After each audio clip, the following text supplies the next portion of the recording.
Okay, good morning, class. This session, I'm going to review some stuff we discussed from the last session. I will also go ahead and show you some tools that you can use to help you. So in addition to the analysis, in the lab for series parallel circuits, we are going to be doing analysis, simulation, and measurement to just confirm that, hey, we can simplify a series parallel circuit. Today, we are going to also cover some other circuit theorems. We will talk about voltage sources and current sources and the difference between an ideal source and a non-ideal source. We will also discuss a theorem called Thevenin's theorem and another theorem called Norton's theorem. And if we have time, we'll start discussing circuit analysis techniques. And these techniques we're going to see include the branch current method or the loop current method, or we have nodal analysis, and all of these we use to simplify circuits that are more complex. So like you saw, we started with a basic circuit of one resistor, and then we had multiple resistors, and we said that these resistors could either be in series or in parallel. And then we looked at circuits with both series components and parallel components. Well, we have some more complex circuits, like circuits where you have multiple power supplies. And we need to look at this circuit theorem to see how we can resolve those circuits. And so this is what we're going to consider, right? Looking at some more complex circuits. But before we do so, let me share my screen with you. And I wanted to show you that you can also use the simulation tools to help you to understand or to obtain your results or to verify some of what we have discussed. So again here, this is the series parallel circuit. You can see that the first resistor is in series, and these two are in parallel. So and then the last one is in series. So if you were to solve this circuit, you can see that we need to resolve you start by resolving these two parallel circuits so that you can get an equivalent series circuit for it.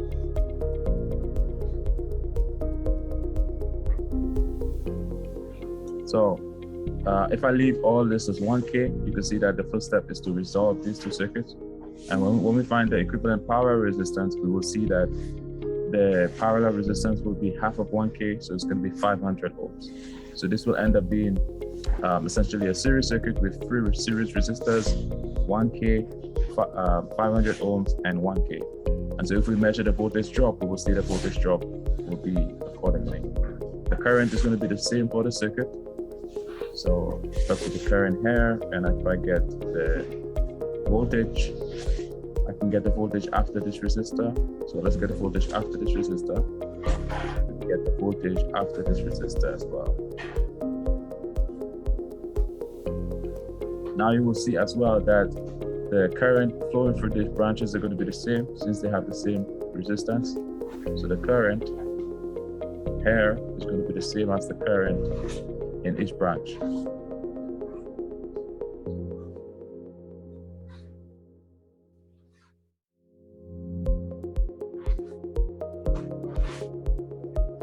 All right, so if we run the simulation, let's change our voltage to 10 volts.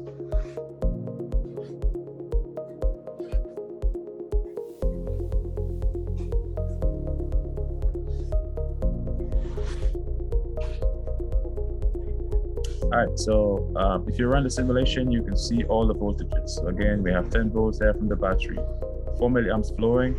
After the first resistor, we have 6 volts left. So it means that the voltage across this first resistor is going to be 4 volts. So 4 volts is dropped across this one resistor.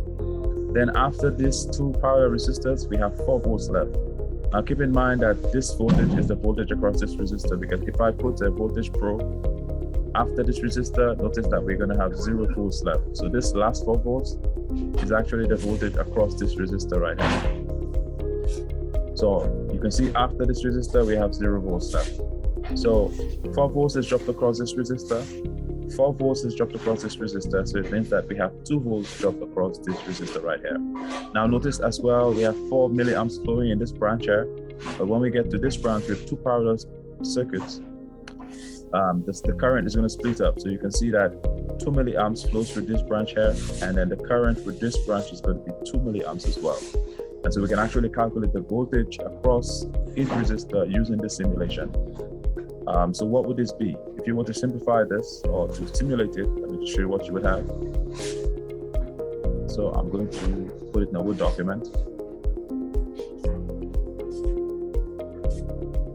So IT is going to be 4 milliamps. And each of these are going to be 2 milliamps.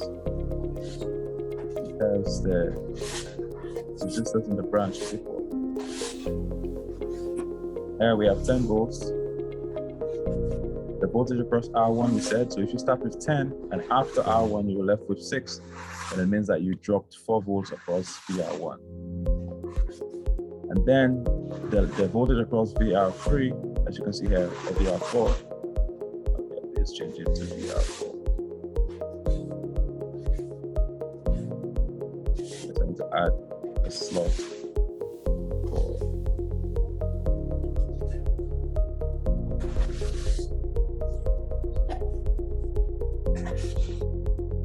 for VR3.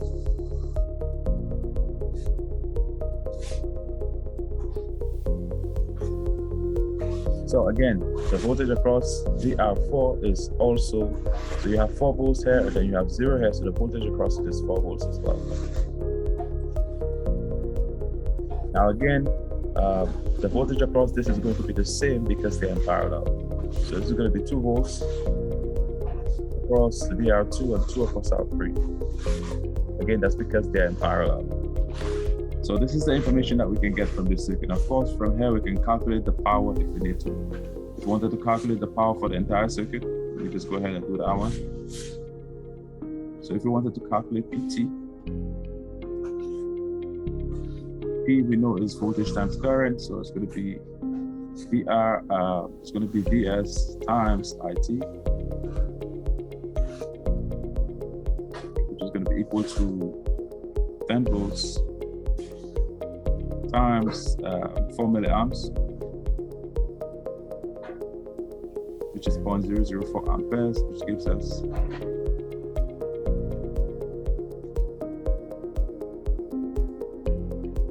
0.04 watts. Or we can say that's the same as 40 milliwatts. And then we can calculate the voltage for all the resistors as well. Sorry, the power for all resistors. So if you wanted power at resistor 1, we can say it's VR1 times the current flowing through it times IT, because IT is flowing through this one as well. So this is going to be 4 volts times 0.004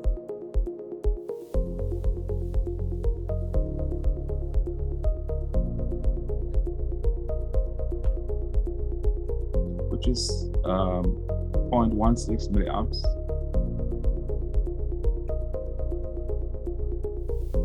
This is 0.16 watts, which is equal to 16 milliwatts. Now, of course, if we know VR1 is 16 milliwatts, then we also know that VR4 is 16 milliwatts as well. So again, if we calculate, now keeping that in, if we know the total power is 40 milliwatts, then we can assume that 16 plus 16 is going to be 36.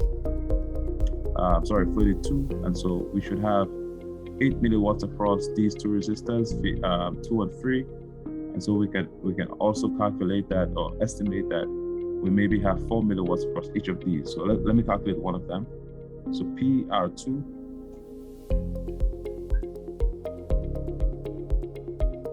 is going to be equal to VR2 times I. Now again, the current flowing through VR2 is not IT, but it's I1. So we'll say times I1. And that gives us 2 volts times 2 milliamps.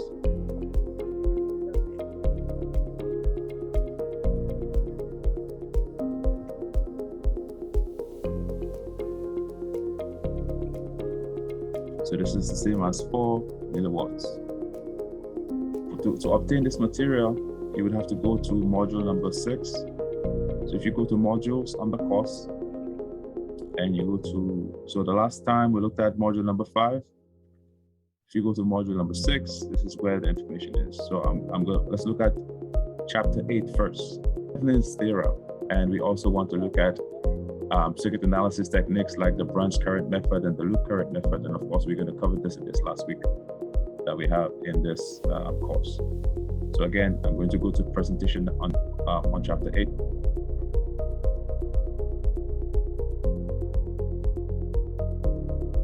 All right, there we go. Okay, so voltage sources. Now, what is a voltage source? We have discussed 2 sources of voltage in this course thus far. We've talked about the battery. We said if we use a battery, we are able to get a voltage source that supplies current. So most times it's going to have a fixed voltage and it supplies current for us. The other thing we discussed where we can get voltage is a power supply. We have a DC power supply that supplies the voltage that we choose, and it supplies current as well. So in terms of voltage sources that we use for our circuits, we have 2 of them. We have a voltage source that supplies, that we can control the voltage, and it supplies the current to the circuit. And we also have what is called a current source, and the current source supplies a fixed current. We can control the current, but whatever voltage is required is going to also supply that voltage as well. So again, we're going to talk about ideal voltage sources and non-ideal voltage sources. In other words, one of them, the ideal source, we are assuming is a perfect source. Now, of course, there are no perfect things in this world, but we're assuming that this is perfect. And theoretically, this is what we have been using when we do our calculations. We say the voltage is 10 volts, and we never say that, okay, the voltage is going to change if the load changes. No, we assume the voltage is always 10 volts. So we have been using the ideal voltage source and ideal current source. And we're going to talk about in the real world, if we have a battery or if you have a power supply, and you change the amount of load that you have on it, so you change the amount of current coming from it, then guess what? The voltage is not going to stay the same. It's going to move slightly because that component has an internal resistance that we'll discuss. Voltage sources. An ideal voltage source plots a vertical line on the voltage current characteristic curve, shown here for an ideal voltage source. So let's look at that.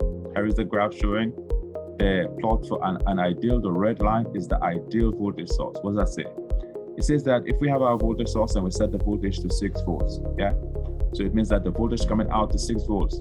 Now, we decide now to connect this power supply to a load, and the load draws 1 amp of current. Guess what? The voltage stays at 6 volts. The load draws 5 amps of current. Guess what? Our voltage stays fixed. Our voltage doesn't move at all. That is an ideal source. That is a perfect source. But in the real world, when we build a power supply, as we change the load, as we change the amount of current that comes from the voltage source, guess what? You will find that our voltage is not going to stay at 6 volts, but it's going to shift slightly. It's going to go lower than 5 volts slightly because of the internal resistance. It says actual voltage sources include internal source resistance, which can drop a small voltage under load. The characteristic of a non-ideal source is not vertical. So again, for the non-ideal source, we are saying that we have a slight change in the voltage. That is why when you do your circuit, it's also important to measure the total voltage coming from your source when the load is connected, right? So even though it should be 5 volts, it may not be 5 volts when it's connected to the load.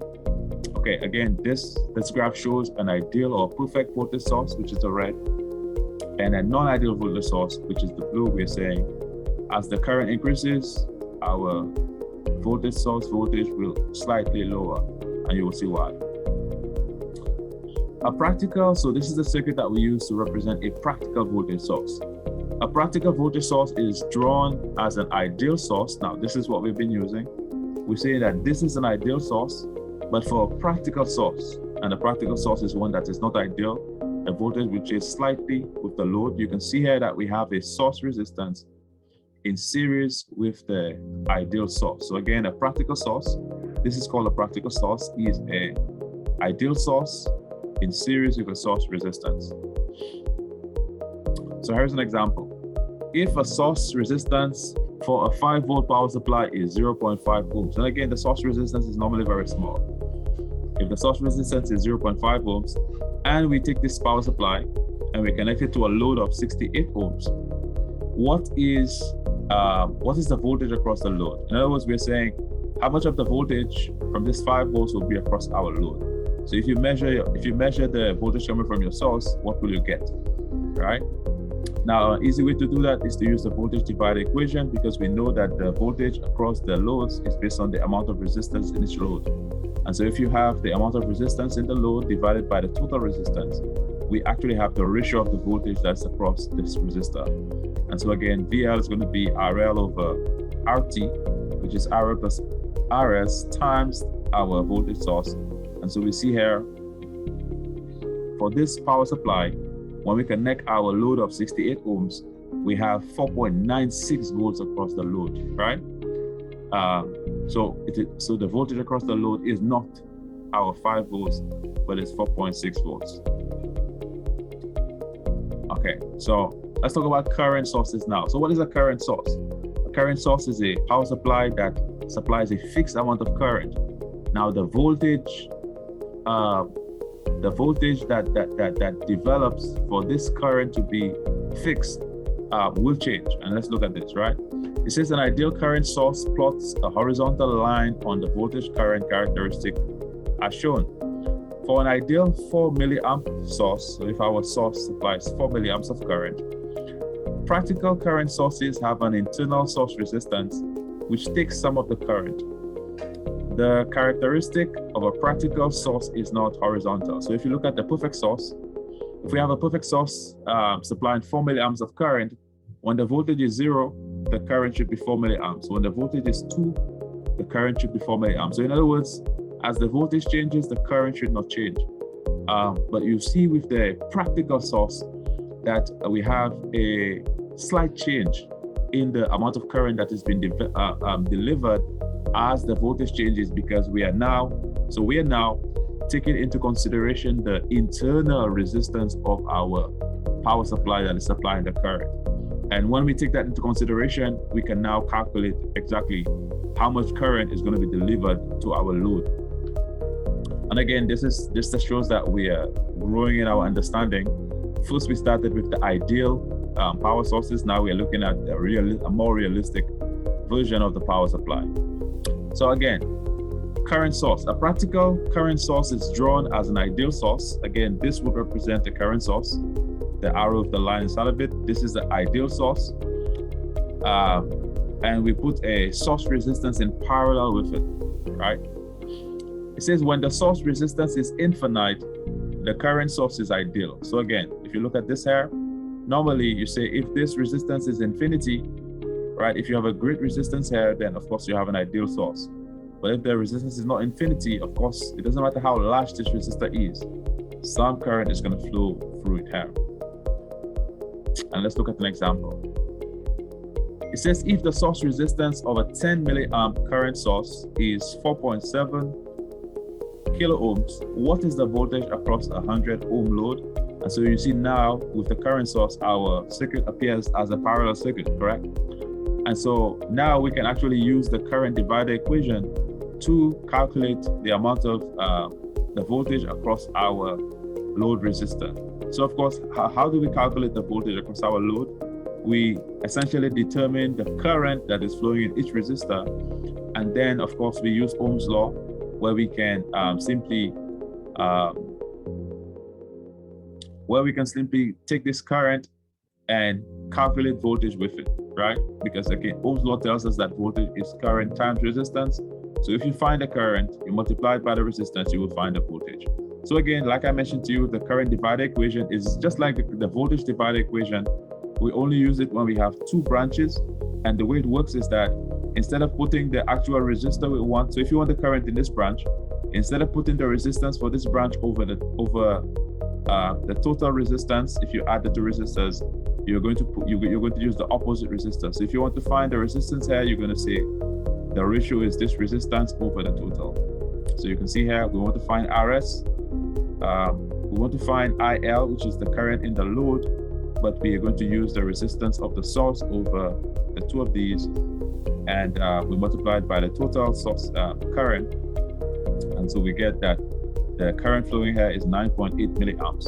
And of course, to find the voltage, it's going to be current times volt times resistance. So it's going to be 9.8 milliamps times 100, which will give us about, I believe, 0.9 volts. Yeah, it's going to give us 0.98 volts. Okay, I can calculate it for you. We have 0.0098 amperes times 100. That will give us 0.98 volts across our load resistor right here. Let's continue.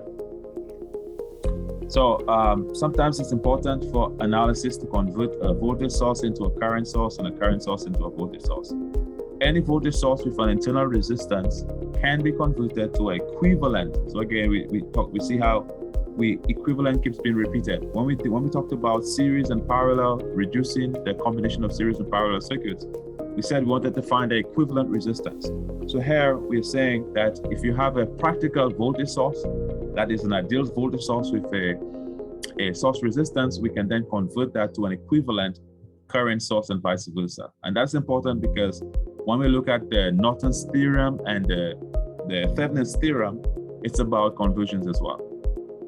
Any voltage source with an internal resistance can be converted into an equivalent current source and vice versa by applying Ohm's law to the source. The source resistance is the same for both. So to convert a voltage source to a current source, IS is going to be equal to VS over RS. So again, IS is going to be VS over RS, and of course to convert a current source into a voltage source, VS is going to be IS times RS. So let's look at an example for this.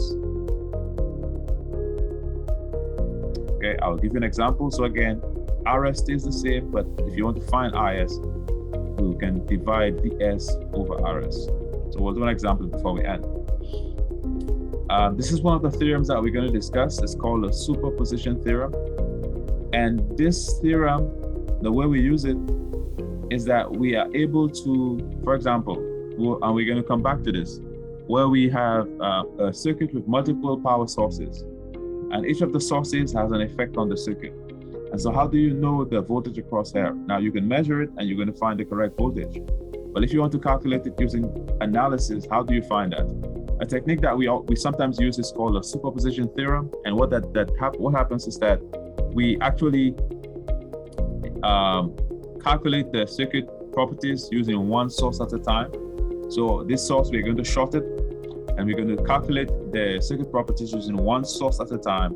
And then we are going to add up the total values based on the direction of the current that we assume is going on, when we do our calculation. So again, if you look at this example here, there are two voltage sources in the circuit. We have a 18 volt here, a 12 volt here.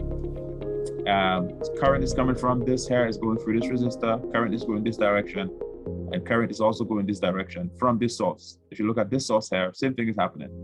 Current is coming from here, is going through this resistor, and then at this node here, the current is going to split up, right? Some current goes here, some go there until they add back together and come to the source.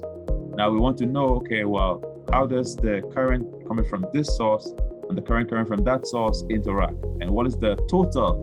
What is the net current that is flowing? And that will help us determine the voltage across this resistor from these two sources. So again, this was done using the superposition theorem.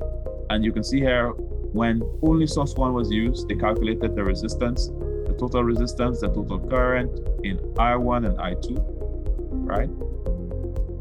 And also, when source 2 only were used, they calculated the total current in I3 and I2. And then for both sources, they added the total current coming down here, and they found that it would be 0.98 for source 1 and 0.58 for source 2. And since the current would be flowing in the same direction, they added them together, and the total current flowing in this branch would be 1.56 milliamps. And of course, using that, you can multiply this by the resistance and find the voltage across R2. Let's talk about the Thevenin's theorem. Thevenin's theorem, all right? Thevenin's theorem. Okay, let me just stop sharing for a minute. Okay, so again, when we talk about the Ohm's law, yeah? Ohm's law, we said, can be applied to an individual component. So for example, if you have a resistor and you want to find the voltage across the resistor, then Ohm's law says that V is equal to I times R. So how does that work? Because of Ohm's law, if we want to find the voltage across a resistor, we can ask ourselves, okay, what is the current flowing in this resistor? And we can multiply that current by the resistance of the resistor, and we can find the voltage across that resistor. So Ohm's law applies to individual components. And most times we have used Ohm's law to apply to the whole circuit, right? Now, keep in mind that we have been calculating the circuit values from the perspective of the power supply. What is that? We are asking ourselves, well, okay, how much current is coming from the power supply? We also, that's the total current we have been calculating. We have also been saying, okay, well, what is the total resistance of the circuit? And when we ask that question, we are actually asking, what is the total resistance that the power supply is seeing? Because guess what? Because of Ohm's law, most times we know what the voltage of the power supply is, yeah? And so if we ask the question, what is the total resistance that our power supply is seeing? And this is what we normally calculate as our RT, then guess what? We use that to calculate our IT, which is the total current that is coming from the power supply. So again, from the power supply's perspective, the total resistance determines the amount of current that is coming out, and vice versa. The total current that is coming out determines the amount of resistance that the power supply is seeing. And we discussed that when we talk about parallel circuits. We said if we have two resistors in parallel, each of them drawing the same amount of current, then the power supply is saying that, hey, we have, because I'm supplying X amount of current and my voltage is fixed, it means that the total resistance for the circuit is lower. That is why we said for parallel circuits, the resistance is normally lower when the components are in parallel. That is because more current is coming from the battery. And so from the battery's perspective, right, from the power supply's perspective, the resistance is lower. So when we talk about Thevenin's theorem and Norton's theorem, we are actually asking ourselves, what is the voltage and the current, what is the voltage and the resistance of the circuit from this perspective, not from the perspective of the battery or not from the perspective of the power supply, but we are asking, what is the voltage and the resistance of the circuit from this perspective? In other words, if I come and I take my meter and I start measuring the circuit at this point, what is the voltage that I'm going to get? What is the resistance that in other words, what is the resistance of the circuit if I measure it from this point? Now, of course, with resistance, it's important based on where you measure it from. Like I said, so far, we have been measuring the resistance from the perspective of the battery. But if we were to measure it from somewhere else, it could be different. And let me give you an example of this.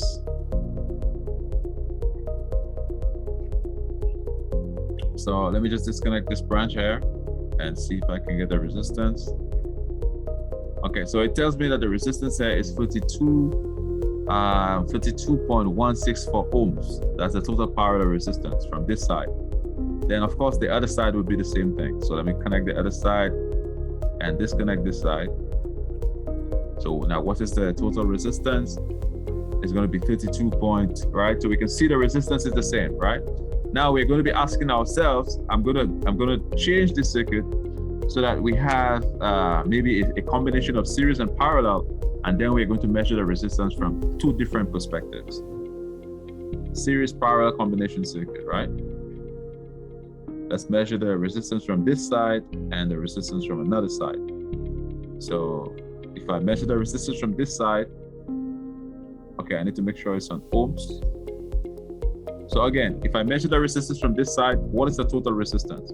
You see, I have 264 ohms. Why is that so? We can also analyze the circuit and see, well, what is the resistance? Now, keep in mind, this is in series with the source. This is in series. So you can say that so by looking at these two resistors, which are in series, we know that our resistance should be 200 and something, right? Now, if you look at these resistors, they're all in parallel. So the equivalent parallel resistance should be smaller than the smallest resistor. Now, the smallest resistor here is 100 ohms. So of course, we expect the resistance here to be smaller than 100. So it can be like, okay, the next step, let's measure the resistance from the other side of the circuit. So to do that, I'm going to disconnect one leg here. and we are going to measure the resistance from this side. Of course, you will see the resistance is going to be different because the circuit configuration is now different. Of course, what do we do with this branch here? Most times, if this is a power supply here, this branch is going to be, we just saw that the power supplies have a resistance, a source resistance inside. So most times the power supply look like a short. So if you measure the resistance from some other side, the power supply looks like a short. So if this was a power supply here, it looks like a short. So we can measure the resistance here. What do we get? Okay, let's make sure this meter is in ohms.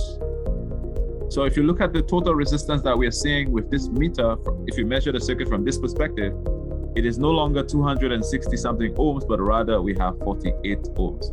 And why is that so? And that is so because now from this perspective, the circuit is actually a bunch of parallel resistance. This two here they act like a one resistor, right? They act as a 200 ohm resistor because they're in series. So we add 100 plus 100. So we're gonna have 200 in parallel of 100, in parallel of 200, in parallel of 1K. And we already said that the parallel resistance is smaller than the smallest resistor. So the smallest resistor is 100. And so we have the total parallel resistance adds up to 48.6 ohms. So just by doing this example, I've showed you that based on the perspective from which you are measuring the resistance of the circuit, is going to be different. Okay, so what is Thevenin's theorem? Again, just keep in mind, we just talked about the ideal voltage source and a non-ideal voltage source. Of course, you're gonna have some problems on this. Let's talk about Thevenin's theorem. Thevenin's theorem states that any two-terminal resistive circuit can be replaced with a simple equivalent circuit when viewed from two output terminals. Again, what does that mean? It says if you have a circuit and the circuit has an output, and we say that, okay, this is the output for the circuit, and we have two terminals representing the output for the circuit, it says that we can replace the entire circuit with a voltage source and a resistance. Essentially saying that, okay, this is the equivalent circuit. This is the equivalent circuit for the entire circuit. Again, it says that we can replace any resistive circuit with a simple circuit. That is, says we can replace the circuit. Again, that is only at the point of the output. We can replace it with a Thevenin voltage and a Thevenin equivalent resistance. And so what we'll be doing, we'll be asking, or we'll be discovering, how do we calculate this Thevenin equivalent voltage? And how do we calculate this Thevenin equivalent resistance? Okay, so Thevenin voltage is defined as the open circuit voltage between two output terminals of the circuit. Okay, this is the open circuit voltage between the two output terminals of the circuit. So again, if we're analyzing a circuit for Thevenin, we need to know where the output is, all right? Then what about the resistance? The Thevenin resistance is defined as the total resistance that appears between the two output terminals. So again, it is measuring the resistance of the circuit from these two output terminals. So again, the Thevenin voltage is the open circuit voltage between the two output terminals. The Thevenin equivalent resistance is where we measure the resistance, right, between these two output terminals. And keep in mind that we need to replace the power supplies. If you look at here, it says the sources, and sources is talking about power supplies, right? Whether it is the current source or voltage source. Sources have been replaced by the internal resistances. Again, sources have been replaced by the internal resistances. So again, for the voltage source, we need to replace it with a short. And for the current source, we're going to replace it with an open, as you will see. And of course, this will come to you when we look at an example. So here's an example here. So here we have a circuit with a series. So notice that this first resistor is in series. And also these two resistors are in parallel. But notice where the output terminal is, right? So the output of the circuit is actually across resistor R2, yeah? And the question says, what is the Thevenin equivalent voltage for this circuit? What is the Thevenin's equivalent voltage for this circuit? And of course, it's going to be, you're asking yourself the question, what is the voltage across R2? Now keep in mind, it is called the open circuit voltage. So because you have your load here, the first step is to disconnect this load. And so we analyze only these two resistors by themselves. And so we're asking, well, what is the voltage across this resistor R2? And that would be the voltage, that would be our Thevenin voltage, right? Keep in mind, again, this is the output terminal. We need to disconnect the load for us to calculate the voltage that is across the load terminals. That's step one. Step two, what is the Thevenin resistance for the circuit, right? What is the Thevenin equivalent resistance? Now, keep in mind here, for us to do that, we need to replace the power supply with the source resistance. Now, keep in mind here that this is an ideal power supply. It doesn't have a source resistance with it. So we just replace it with a short. And so keep in mind, we disconnect this load here. So if we are calculating the resistance from this perspective, when we replace this power supply with a short, this appears to be what? It appears to be two resistors in parallel, yeah? And so the Thevenin resistance is going to be the equivalent resistance of these two parallel resistors. And of course, we are going to get if we have these two in parallel, keep in mind, we need to get a resistance that is smaller than the smallest resistor.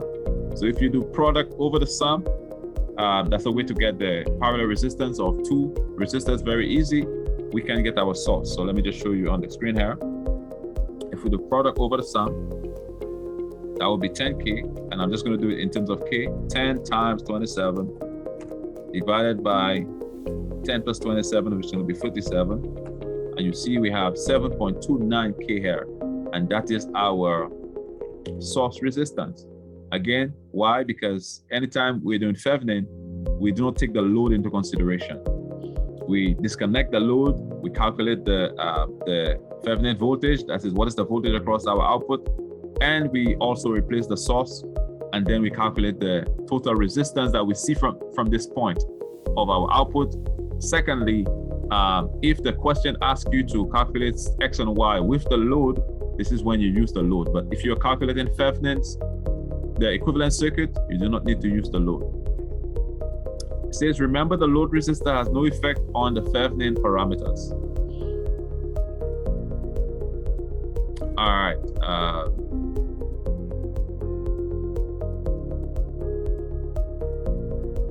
So there is an example with a Wheatstone bridge. We're not going to cover this example as yet. We'll come back to the Wheatstone bridge by itself. Let's continue.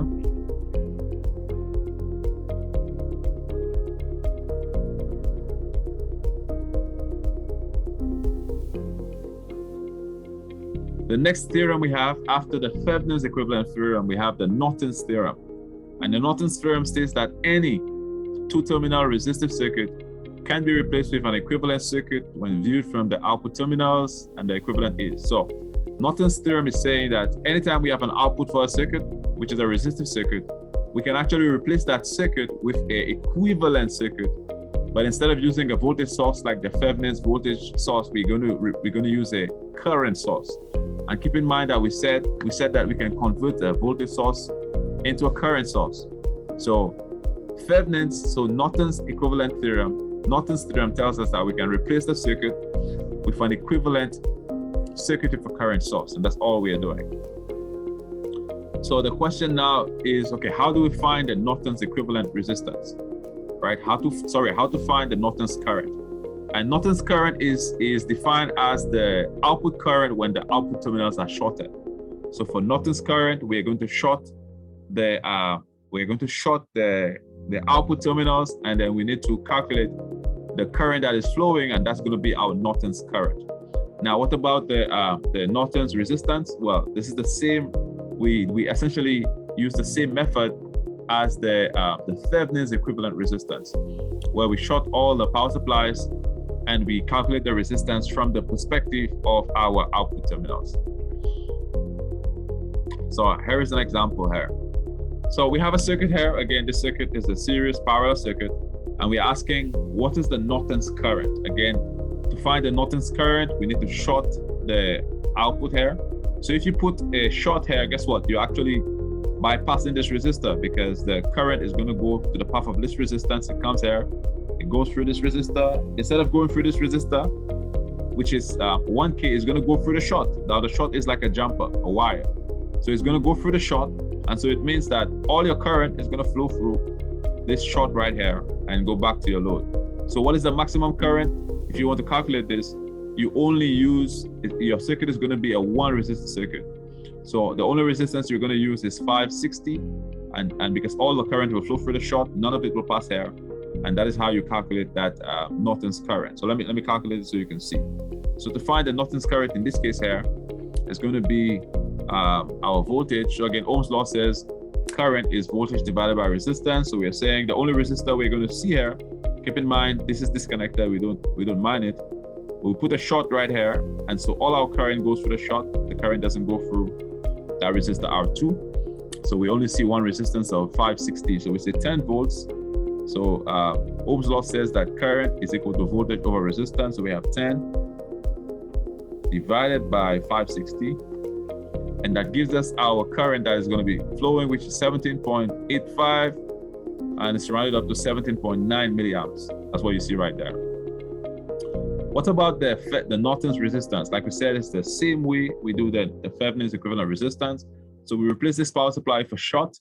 And so from the perspective of our output, the circuit looks like two parallel resistors, 560 and 1K in parallel. And of course, to get the equivalent resistance, we can do the product over the sum, where we multiply R1 times R2 divided by R1 plus R2. And I can show you an example of that as well. So it's going to be 1K, I'm just going to put 1,000 times 560 divided by what? 1,560. And so this is the resistance we get when we do the product over the sum. And so we have 558.9 ohms, which is the same as 559 ohms that we just got here. So you can see here, there's a procedure that you need to follow. We need to follow the algorithm to find the Thevenin's equivalent voltage. There's also an algorithm to find the Thevenin's resistance. There is also a list of steps to find the Norton's equivalent, the Norton's current, right? We need to short the output and then calculate the current that is flowing.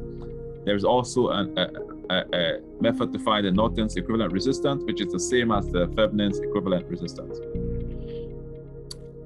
Okay, so it says Norton's circuit. So again, when we draw the Norton's equivalent circuit, this is what we're going to draw. We're going to draw the power source. We put the Norton's current that we calculated here. We put the Thevenin's the voltage, the resistance that we calculated. Of course, it has to be in parallel with the load, and of course, then we can draw the load on the circuit, right? Because we replace the entire circuit with this equivalent circuit. Another theory we can discuss is called maximum power transfer, and that just tells us that if you have a source, right, and it is not the ideal source. In this case here, we can see RS is the source resistance. Maximum power transfer tells us that the way we can get the maximum power to the load is if the source resistance is equal to the load resistance. That is how we can get the maximum power across this resistor. The source resistance and the load resistance must be equal. So here's a question, right? It says, what is the power delivered to the matching load? So what is the power delivered to the load? And of course, there are different ways to calculate power. We said we can calculate power, a voltage times current, or voltage squared over resistance, or even I squared R. So in this case here, of course, we can calculate the power in the load by saying, okay, it's going to be the total power in this. So let's get the power in the load is going to be V squared over R. Now keep in mind that our source is supplying 10 volts. So guess what?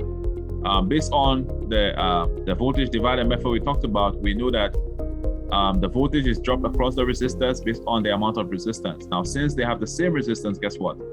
They have the same voltage across them. So 5 volts is going to be across this resistor, and 5 volts will be across this resistor as well. So if you want to find the voltage, the power in this resistor, we're going to say the voltage in this resistor squared divided by the resistance of that resistor, which gives us V squared over R, which is 5 squared over 50, which gives us 0.5 watts. Another technique we're going to look at is A to Y conversions. So we call that delta to Y conversions and Y to delta conversions. There are some problems that we're given to analyze, and they are very complex. You don't know where to start. And so this is one technique that we can use. If we have a delta in the circuit, we can convert the delta into a Y and then use the equations to solve the problem. And we can do it vice versa, right? It says the delta to Y and Y to delta conversion formulas allow a free terminal resistive network to be replaced with an equivalent network. For delta to Y conversion, each resistor in the Y is equal to the product of the resistance of the two adjacent branches. So let's have a look at this.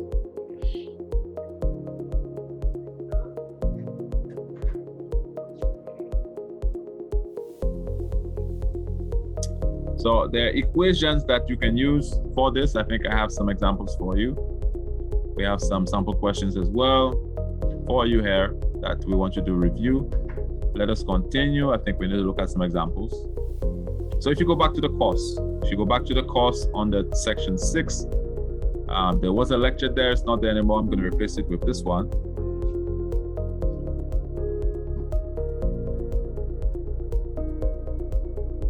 Okay, let's see.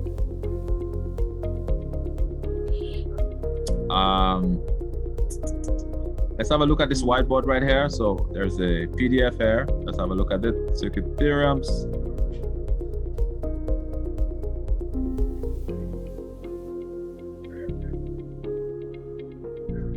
Okay, let me download it. So again, these materials are there for you. Okay, so the topics we covered, like I said, we talked about ideal and non-ideal sources. Source conversion, converting a voltage source into a power source, a current source, superposition theorem, maximum power transfer, Thevenin's theorem, Norton's theorem, and delta to Y conversions. Again, we said that with the non-ideal source, we're going to have a source resistance. So the voltage going to our load is not going to be the same as the voltage source. Some of it is going to be lost across the source resistance. Likewise, for the current source, some of the current will be lost across the source resistance, so that even though our power supply says 10 amps, our load is not going to get the full 10 amps because some of the current is going to go through the source resistance. Okay, we can convert the sources. So again, if you look at this voltage source here, 15 volts with 2 ohms source resistance, if you wanted to calculate it, if you want to convert it into a current source, we said you need to calculate the current. And how do you calculate the current? Current is going to be voltage over resistance. So you can see here it's going to be 15 over 2. So we have a current of 7.5 amps. So again, if you want to represent this now as a current source, we have the current of 7.5 amps and the same resistance of 2 ohms. Now we put it in parallel across the current source. Likewise, for vice versa for voltage, if you want to convert this into a voltage source, we know that voltage is equal to current times resistance. So we have 10 amps times 1 ohms, which gives us 10 volts. And of course, you can see that our 1 ohm resistor is now in series with the source. All right, so we have an example here for you. Notice we have this 4 volts, 3 ohms resistor here. We also have a current source. Notice the direction of the current. And we have a voltage source here. And so we are told to reduce the following circuit. All right, reduce it. Okay, how do you reduce it? So if you look here, we can actually convert this into a current source here. Yeah, we can then we can make the circuit more simple. So if you look what happens here, to convert this into a current source, we are going to find the current, so V over R. And so we get 4 over 3 amperes. And so if you look here, we have replaced these 2 resistors with a 4 over 3 ampere source, and we have a resistor in parallel, which is the 3 ohm resistor.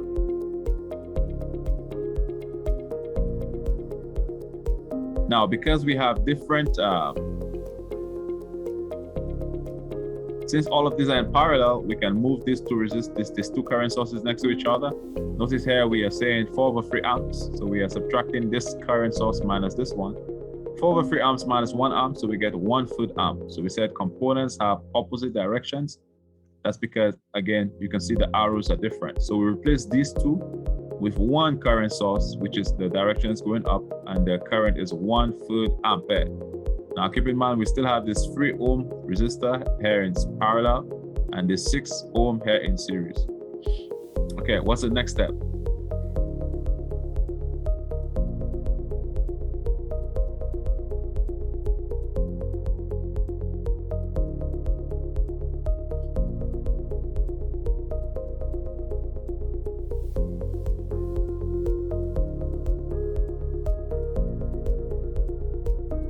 Okay, the next step for us is now to convert this current source here back into a voltage source. And to do that, of course, we need to multiply the current by the resistance. And so we're going to have, it's right here, V is equal to I times R. So we have 1 foot ampere times 3 ohms to give us 1 volt. So if you notice here, this one becomes 1 volt, and the resistance now is in series of 3 ohms. And so we add this 3 ohms, which becomes in series, now adds to the 6 ohms. So we now have 9 ohms in series. So this is what we have now. We have 9 ohms, 1 volt. We still have this 3 ohm here, plus 6 volts here. So this is right here. Then we are told open circuit voltage is equal to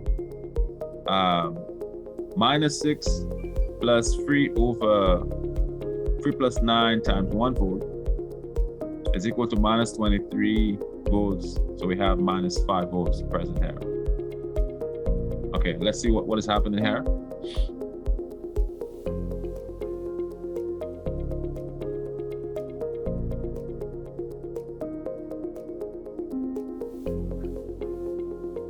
So we're asking, okay, what is the voltage across our output? Because this is our output here, point A and B.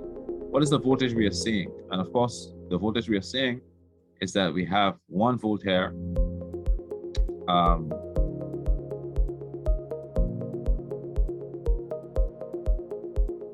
We have 1 volt across here, and this 1 volt is going to be not added but subtracted. So notice we also drop some voltage. So we have 1 volt here, and then we're going to drop some voltage here across here. And whatever we have left now is going to be added to 6 volts. So if you see that these are different directions, that's why we have minus 6. So we are saying the total voltage is going to be minus 6 plus, right? Saying that we're going to have 6 minus something. So minus 6 plus, and so what we have done here, we have calculated for this branch by itself, we have calculated the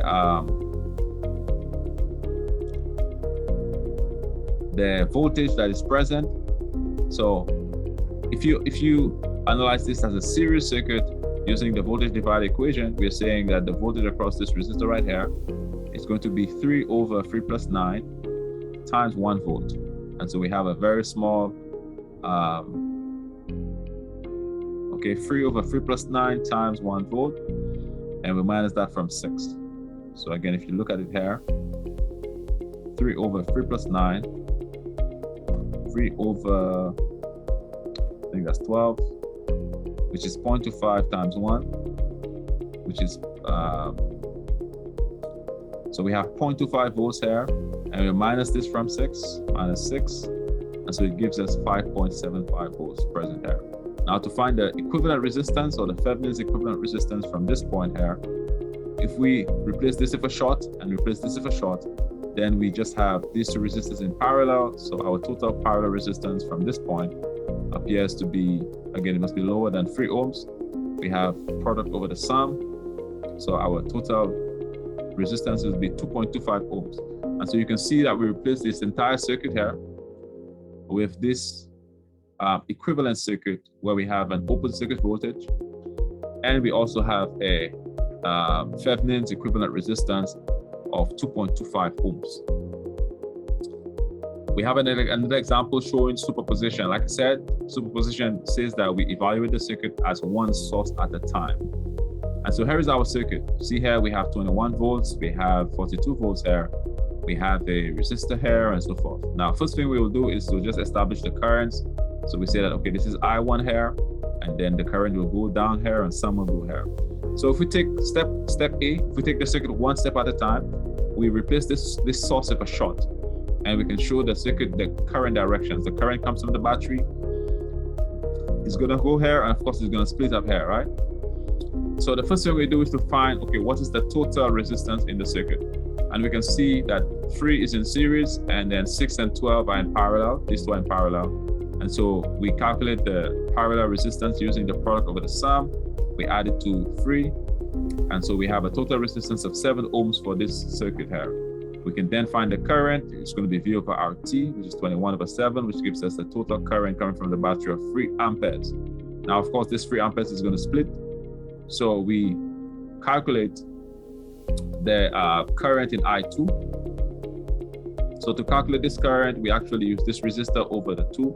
So it's going to be 12/18 times 3, which is the total current coming in. So again, our I2 is 2 amperes. And of course, since we know that 2 plus dash is equal to 3, we can subtract and find that I3 is I1 minus I2. So of course, we understand that the current here is 1 ampere. Okay, next step. The next step is to do the same thing, but with the other source. So again, here, you can see here, we replace this source with a short, and we have this here, and first step is to find the total resistance, which is going to be 12, which is in series, plus these two in parallel, 3/6. So we can find the parallel resistance of 3/6. It's going to be 3 times 6, 18 over 3 plus 6, which is 9. And so we have, you can see that this is 2. So this is 12 plus 2, which is 14 ohms. Then we find the current, V over RT, 42/14 will give us 3 amperes. So we have 3 amperes coming from this power supply as well.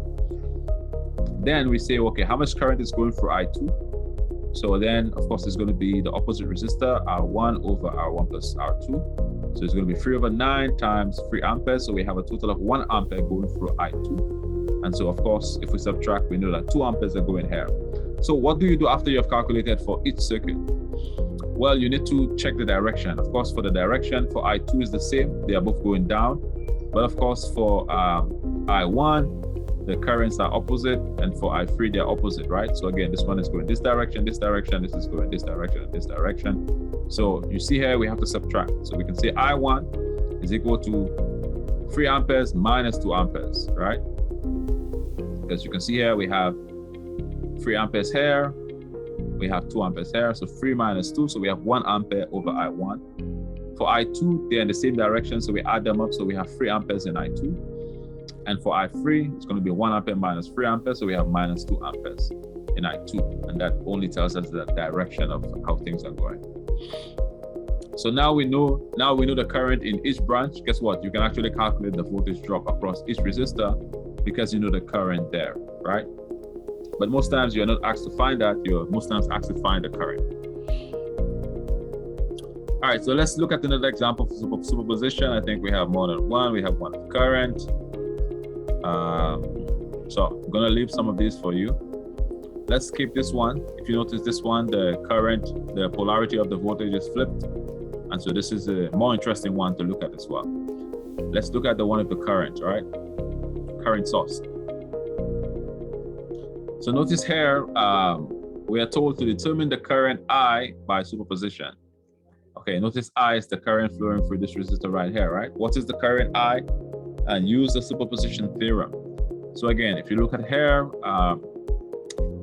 first thing we're going to do is that we're going to take one source at a time. So we're going to take this 72 ohm source. Now for the current source, we do not replace it with a short, but we actually replace it with an open. So if it's open, then nothing is flowing here. So if you look here, that's why we don't have it here, right? So in this circuit here, first thing we want to calculate is the RT. Now, of course, you can see that these two resistors are in series, and then these two in series are in parallel with this one here, and then this, all of this is in series with this 8. And so how do I write that? The total resistance is going to be 8 plus what? 8 plus 32.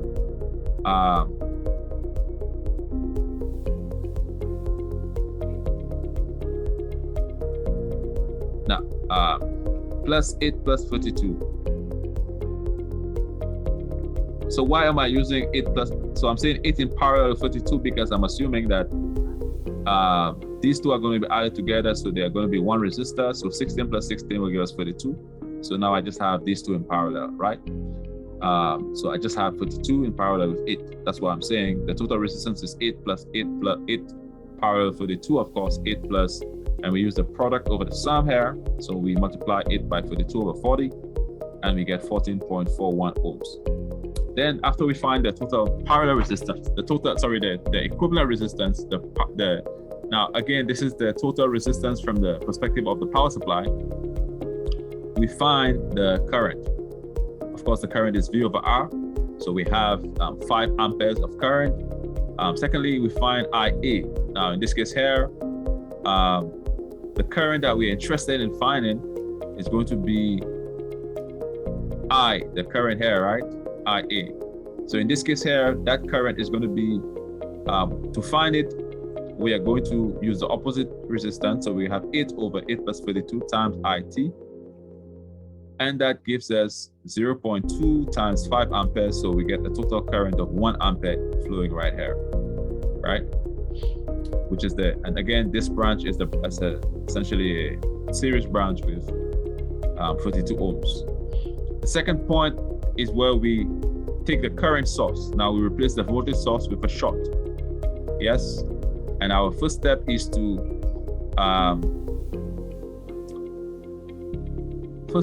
find the total resistance that the power supply is seeing. And that total resistance is going to be what? It's going to be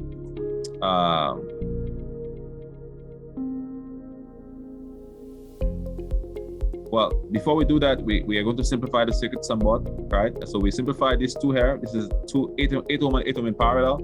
We are going to have 4 ohms here. So now what does the circuit look like? Well, we are going to have 4 ohms plus 16 ohms in parallel with 16 ohms, right? It's going to be 4 ohms plus 16 ohms because they are in series now in parallel with 16 ohms. So in this case here, again, we have 4 plus 16, we get 20 here. So it should be 20 in parallel with 16. Okay, do I have it here? Okay, I don't see it. The other thing we can see is that we can actually see what the current is here. And since we know that we have one branch with 16 plus 4, which is 20, we can then calculate the current using the current divider method. So so if you want to find this current here, we're going to use this resistance right here. So we have here IA is going to be equal to 8 over 16 plus 20.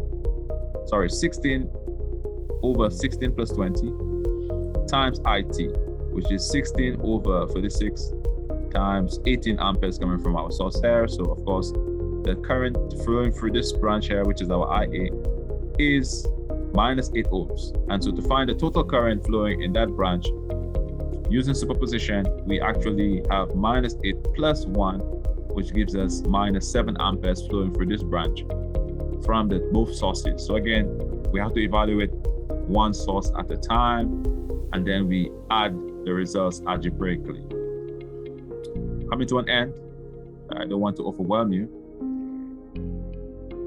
So again, example of Thevenin, just another example. We have VTH, open circuit voltage, again, it's across the points A and B, and RTH is a resistance across A and B when the source is replaced with a short. And of course, we have an example here. And you are told to find the Thevenin's equivalent resistance for this circuit. First step is to move the load resistor. So again, whatever the load is, you're going to remove the load and you're going to do your circuit without the load.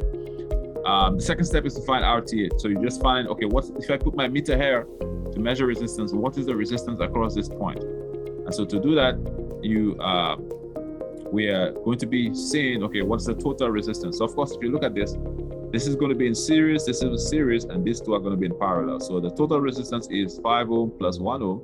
This is in series, this is in series, and these two are in parallel. So this is the same as 6 ohms, 5 plus 1. And then of course, 6 times 12 over 6 plus 12, of course. So the total resistance we get is 10 ohms.